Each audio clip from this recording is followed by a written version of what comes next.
Hi everybody, and thank you very much for watching what is the second episode of my Bodhrán tutorial tips and things from myself, Kieran Leonard.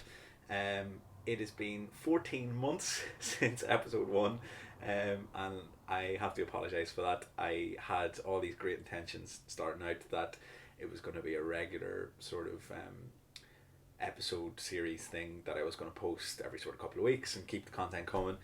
Between one thing and another, I just got really busy and time sort of got away from me.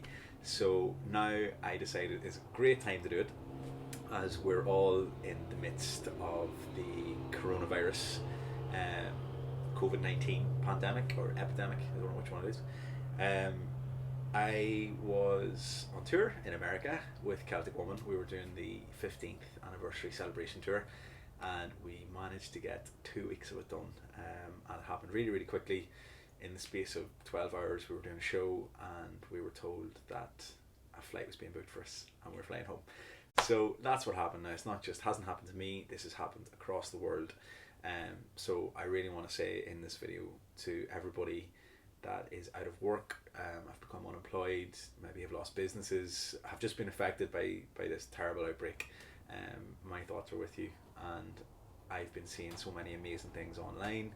So much music has been shared, which is really raising people's spirits, and hopefully that's something that I can do now, which is Bodhrán specific. So this is, as I say, episode 2, and about a year ago when I released the first one, there was so many comments and so many people interacting, which was amazing, so thank you.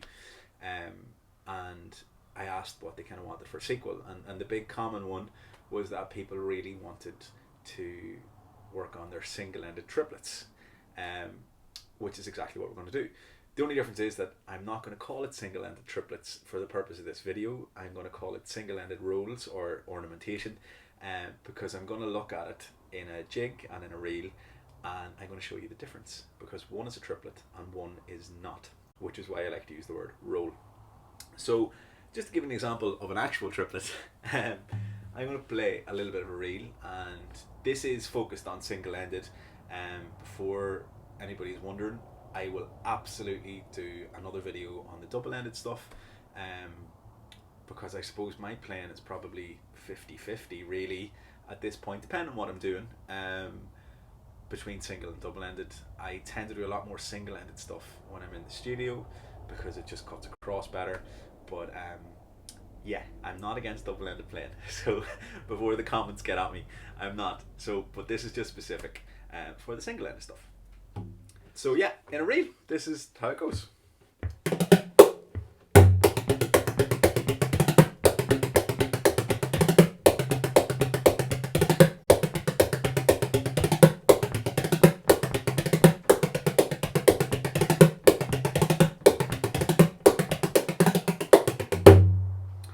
And directly now in a jig, the single-ended roll is completely different. It's a completely different form of rudiment, and this is how it goes.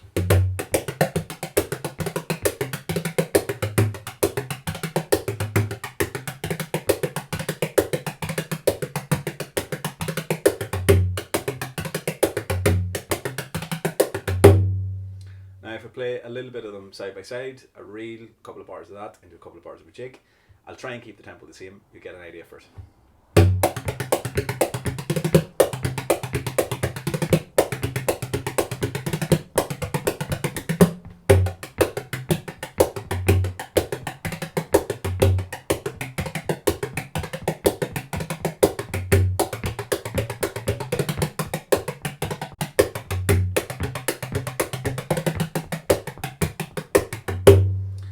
And what that is called going from simple time, which is your reel 2/2 or 4/4, into duple time, which is 3/8, 6/8, 9/8, etc. the whole way down. It's something that I really struggled with in college. It's something I still struggle with today.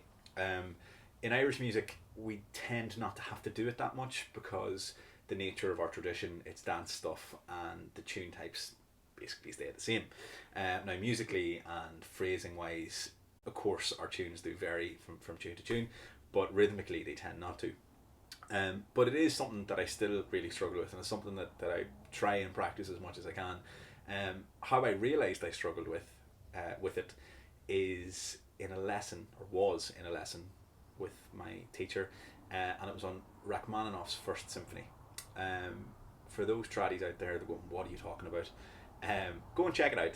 Just put it into Google, Rachmaninoff's First, and skip to the fourth movement, which is the last movement. And if you listen to the first sort of minute and a half, 2 minutes of that, you'll hear this snare drum and brass fanfare. And in its entirety, it's switching between simple and duple time. Something I really, really struggle with. As I say, I still struggle with it. So go and check that out and you can see what I mean. But it is really important to practice and to know the difference between these two ornaments, which is what they are. So I'm going to break them down for you.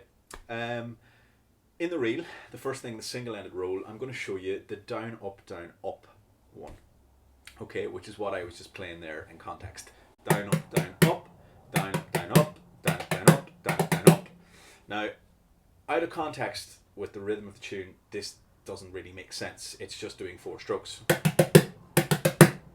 What we really need to do is put it in with the groove. So for what I like to do and what I'd like you to do for the purpose of this is play your motor rhythm, get it really nice and solid, and at the end of the phrase, throw in a down, up triplet. Okay? I'll do it slowly first, and then I'll gradually speed it up.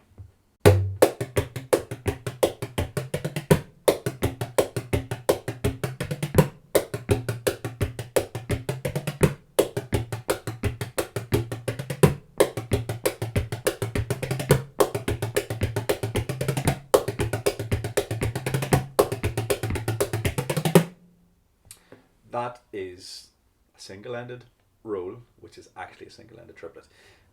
Those watching are probably screaming at the TV going, but it's not a triplet, it's there's 4 beats in that. And that is absolutely right. The triplet is a group of 3. It's a grouping of 3 notes. It can be whatever it wants to be. It can be a quadruplet, which is a group of 4. It can be a quintuplet, which is a group of 5. But a triplet is just 3 notes.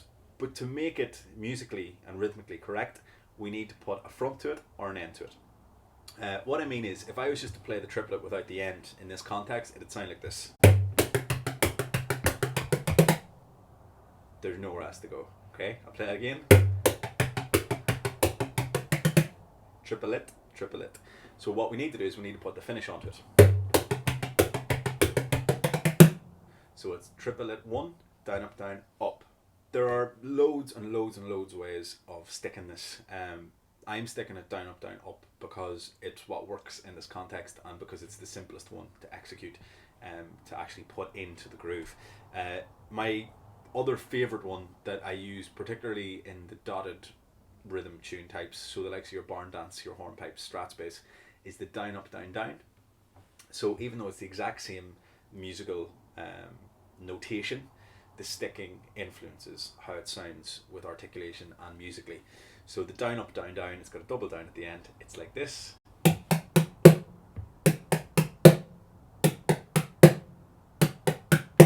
Down, down. Compare that with the down, up.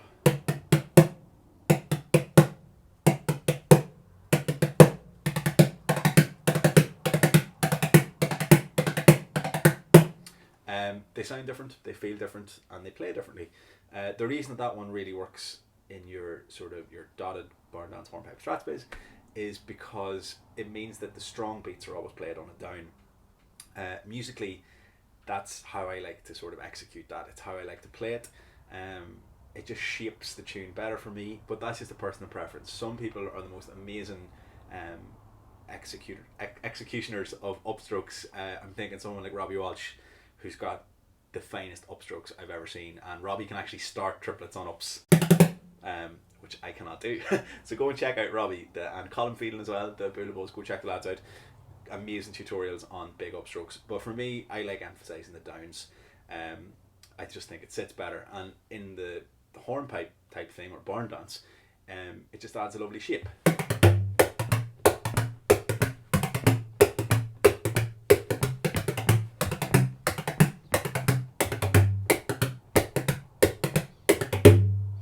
Whereas in comparison, if I was to play that with an upstroke,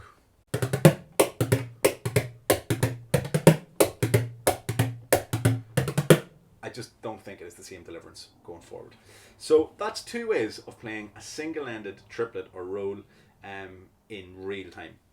Now, in jig time, as I said, the biggest misconception of this is that it is a triplet. It is not a triplet in jig time, slip jig, whatever sort of 3/8, 6/8 tune you want to pull out. As we all know, the rashers and sausages, 1, 2, 3, 4, 5, 6. To play a single-ended roll in a jig time, it is one extra note or beat, and it is dividing the first one of the little group of 3. So it'd be your rash. Divide your rash in 2. I never thought I'd be saying that on camera, but if you divide the word rash into 2, so rashers and sausages, you end up with 2 little beats. So instead of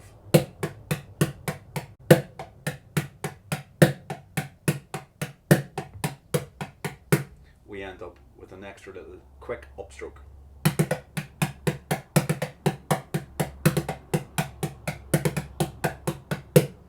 And that is a single-ended roll in a jig time or slip jig time. Now, the beauty about this is that it can change throughout the beats, so it doesn't always have to be at the start. I was just playing that at the start of the group, so the rash part of that rhyme, it can be played at the end of it. So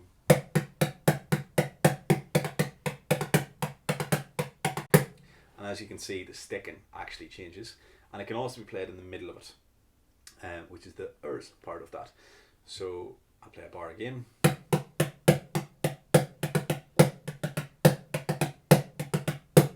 So it can be split across it. Now when you play that up to speed,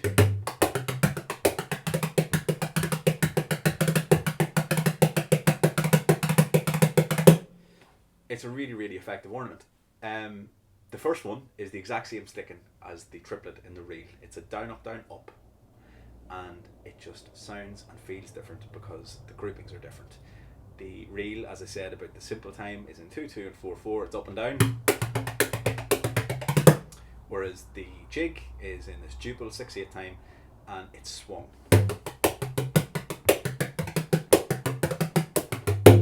And when you all check out rack 1, fourth movement, you will see exactly what I mean. I'm going to try and play these back to back, side by side, if I can, with the little triplets in, ornaments in, should I say, and rolls. I'll probably play it wrong, but I'm going to try it anyway. So I'll go reel first.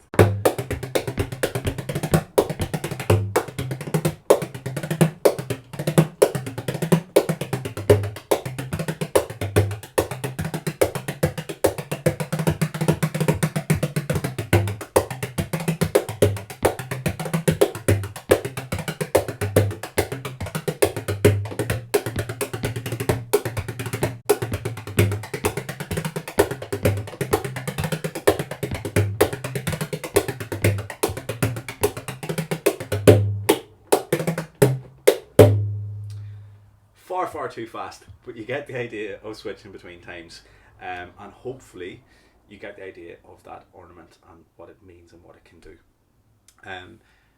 This is, as I say, episode 2. While I'm at home, I'm going to be doing loads more tutorials, so please get your ideas in for if there's anything you'd like me to cover in specifically, if there's anything you want me to talk about. I can talk rubbish all day long, so just let me know. I should add, just like my amazing colleagues across the world, I am doing Skype lessons and Zoom lessons. I am at home in the studio here, so behind me I've got a drum kit set up, I've got my Bodhrán. Behind the camera I've got my marimba, my tune percussion, xylophone stuff. So if there are things that you want to work on, get in touch, we can arrange a lesson.